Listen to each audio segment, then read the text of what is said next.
Themba Gorimbo ari kuti hachakontinue kuvaka library yaanga ati ari kuvaka kumusha kwavo due to a lot of people vari kuda kumucontrola zvekuita nemari yake. Saka decide kuti bodo iye haachadi kuvaka akusiya project yacho iri pairi ipapo. Please guys, do watch this video to the end mugonzwisisa kuti zviri kumbofamba seiko mumastreets umo. The saddest thing I have to publicly say is I was trying to build a solar powered library in my village and the building was already almost finished. Ndo mashoko aThemba Gorimbo. My intention angu was to finish project iyi pa trip yaanga ari kuZimbabwe, so he was in Zimbabwe mavhiki apfuura aya, but due to unforeseen circumstances I have decided kumira project iyi and break down the building.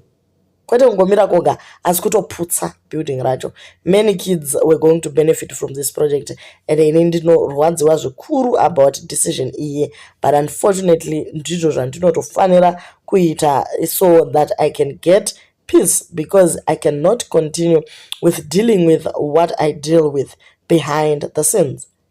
My wish in life is always to do what I want with my money without having people telling me, why must I do this for this and for that?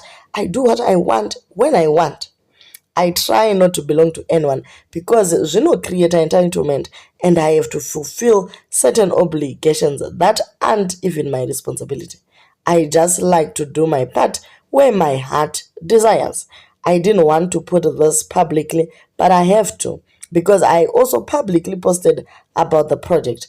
And many of you might be wondering, kuti how far papi? Answer is, it was 3/4 done and I had spent a ton to get there from my pocket. Actually, nekuti I could not auction my fight gear kit. Anyway, next mission is dealing with strangers and making their days better and life better. Ndo mashoko ari kubva kuna Gorimbo aya ari kuti iye haachazvipindi zvekuda kubatsira.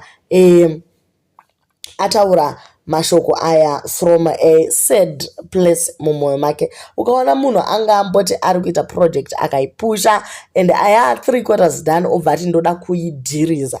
Pane zvakawanda zvinenge zvataurwa kuseri uko guys. There are so many people that were going to benefit from this, but the problem is panorwa nyati paya. So nyati anoima elephants izvozvo panorwa elephants, it is the grass that suffers.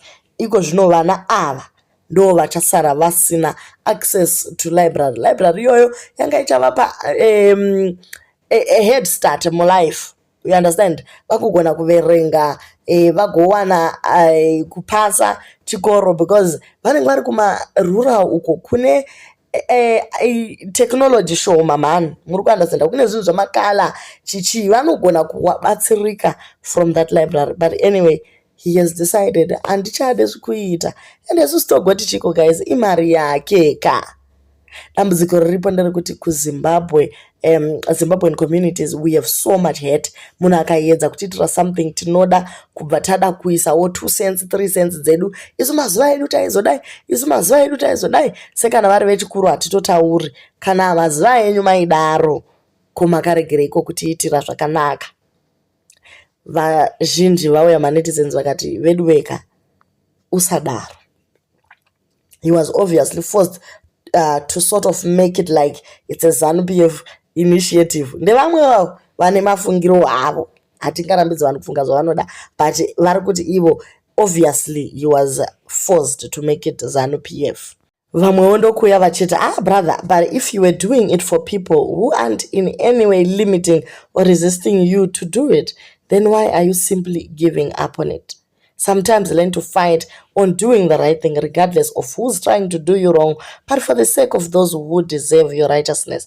Avoid being too emotional on every occasion that seems to be focused on manipulating your good deeds. Come on, Themba Gorimbo. We know it's your hard-earned money, but if indeed you are willing to give a hand of help, better do it effortlessly, not based with intentions of my money, my rules, because this is where you fail to have constructive brand outside your well-built on-ring brand. So make sure you do it for real if you are willing, or better cut it off for good.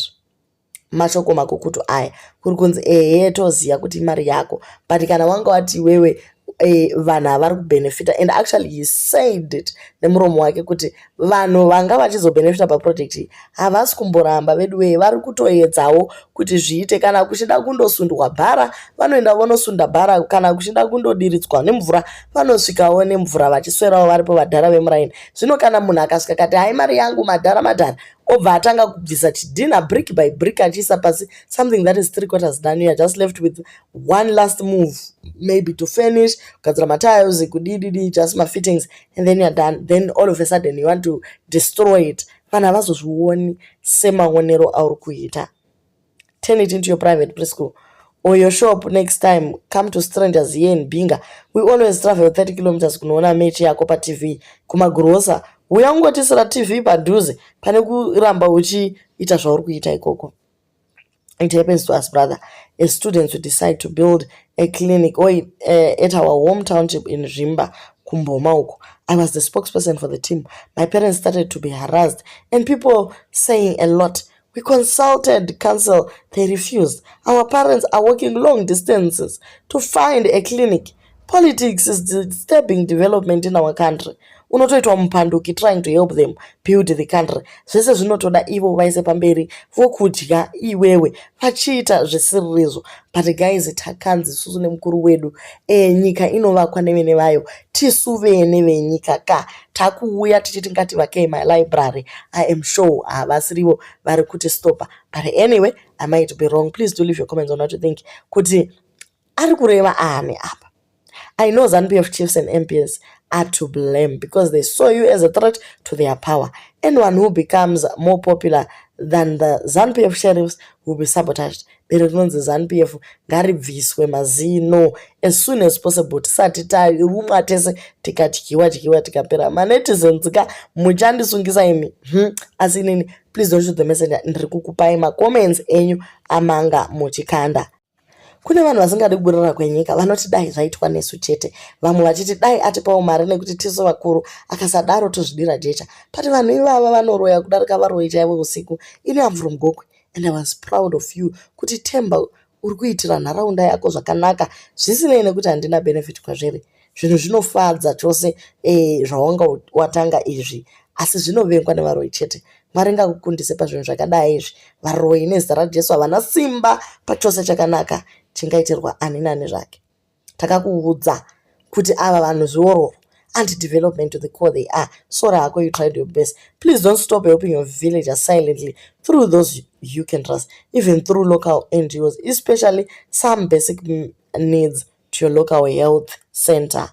Vamwe vari kuti tokumbirawo Themba ungozvitaura pano pachena ko uchagotyei iwewe wakatotengekwa imba naThe Rock uri muAmerican ikoko amenoka. But tachikumbirawo kuti please tell the public who is behind the scene, what is it, so that the issue is addressed openly. Hatidi kuti tiite kufungidzira because panapa takutotanga kuaccusana kuti ZANU yati kansela nenge vati, but tese tinoziva kuti takango encourage guys kuti nyika nevene vayo ngativakei chinhu ichi tese. Vedweka vamwe vari kuti akadaro anochekereswa, anoitiswa accident, auya kuzoona sekuru vake kumusha uku, vanga vachivaka basa ratovaperera, mhuri dzavo dzatova munzara, nzara dzatopinda mumba, vana vanga vaine tarisiro nelibrary zvatodhakwa guys. Obviously tiri kuziva hedu who politicized everything, asi mazita. Politics, very frustrating. Everyone else around you wants a piece. People are always not appreciative of the good others do for them. It is such a shame that such a noble act can be abandoned because of moles and leeches amongst us. Where is the spirit of Ubuntu? Hakuna chimwe ndicho chichipati chemachembere. That's why most talented Zimbabweans are established in other countries, not beneficial to our country. I always believe in you. Kuti you don't give up. Manje, give up at this stage. That way, you already had a purpose and God made you win for that purpose. Though it is your money, but you are there because those same good intentions God made you even win your fights because of that purpose. If you don't fight for this purpose, chances of you losing your fights are now very high. Because I'm the first to lose hope newe manje and 1,000 kids whom you raise their hopes for. Usadaro kani. Not all hope is lost.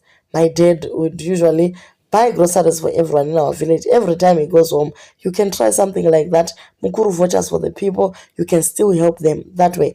Don't demolish the building. Finish it. Lock it up. Things might change one day. You never know, because with God, there goes us. Where God blesses financially, please do repaint my schools, dzimba, hopa usabhuke drink, ndo chaizvo.